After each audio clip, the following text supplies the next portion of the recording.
It's a small room that I'm in, an upright piano with my fingers always returning to it, taking up one wall. I sprawl out across my floor cushion, black cord dungarees hugging me, fingers tracing the pink velvet.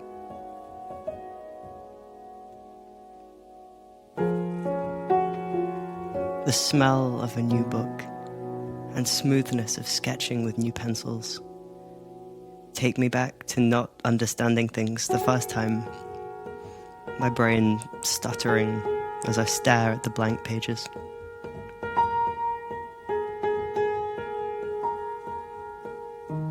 I learned recently that empty pages can mean death, as dramatic as that sounds. That some part of our brains associate not doing well instantly with rejection, and rejection on that primal level means death. My fingers touching the veil that separates me from the pages. And that I cope with that now by making myself small, curling up under my desk, or shutting my knees down, hands always returning to the piano, ivy spilling from the stand. I make myself small to avoid hostility and bruises, and I crush the things that I like to avoid ridicule and mockery. My brain protects me by making abuse and harm feel okay, by normalizing things that would have once upset me. As a younger person, I learned that being myself authentically, quirks and all, would be met with violence, my body shoved into lockers, jeering when I tried to speak, precious books ripped and spat on. It makes more sense to my brain now to be useful than to be good, because on some level I don't believe that I can be good. And being small and accommodating is at least useful.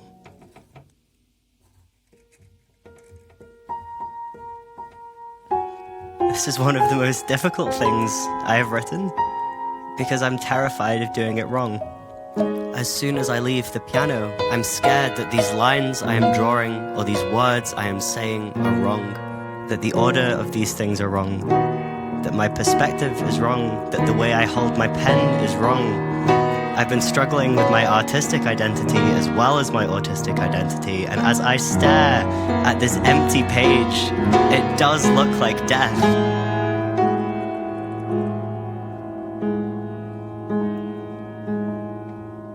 And I find that funny. My fingers stop reaching for the answer and drop to my lap. That this writing is unique to me. That navigating the world as I do is an experience that only I will have, and I'm still scared of getting it wrong. But there is no wrong way of making this.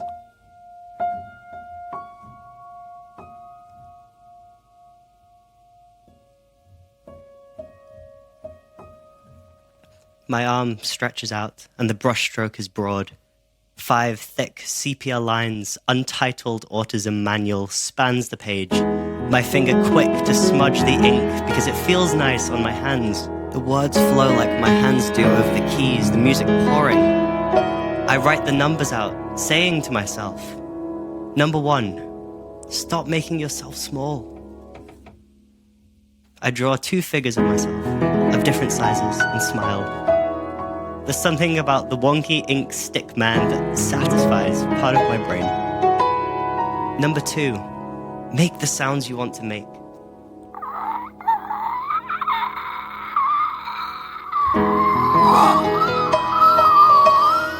The onus for clear communication is not always on me, and sometimes the sound that best describes how I feel is a shriek. Number 3, nobody else is waiting for you to mess up.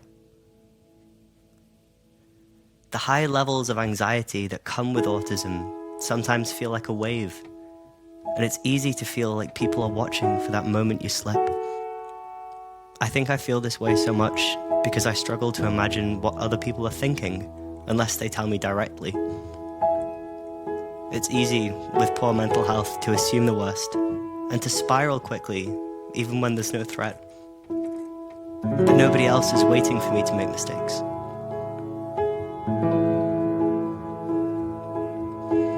Number 4, you're not responsible for anyone else's behavior.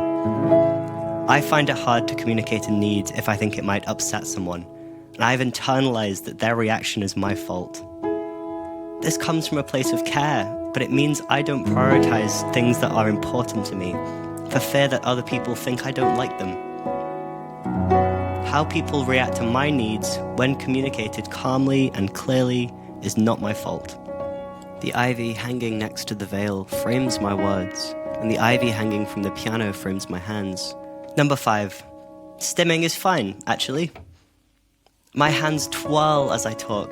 My fingers trace good textures. My voice spills from my throat when I'm happy, and these are beautiful parts of existence. Number 6, your work will never be perfect, and that's a good thing. Drawing straight lines, I can never quite get the precision that I want. The ruler slips, or I misjudge the angle. Writing music brings me joy and expresses bits of me that I struggle to put into words, and that's not perfect either, nor should it be. I wouldn't have anywhere to go if it was perfect.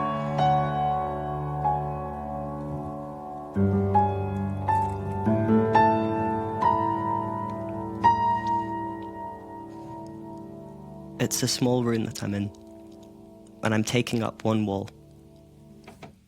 Sprawled out on my velvet floor cushion, pens in hand, piano keys still ringing under my fingers. The empty pages are now full. No death lurking. I've made something, and it's not perfect. But that's better than not making anything at all.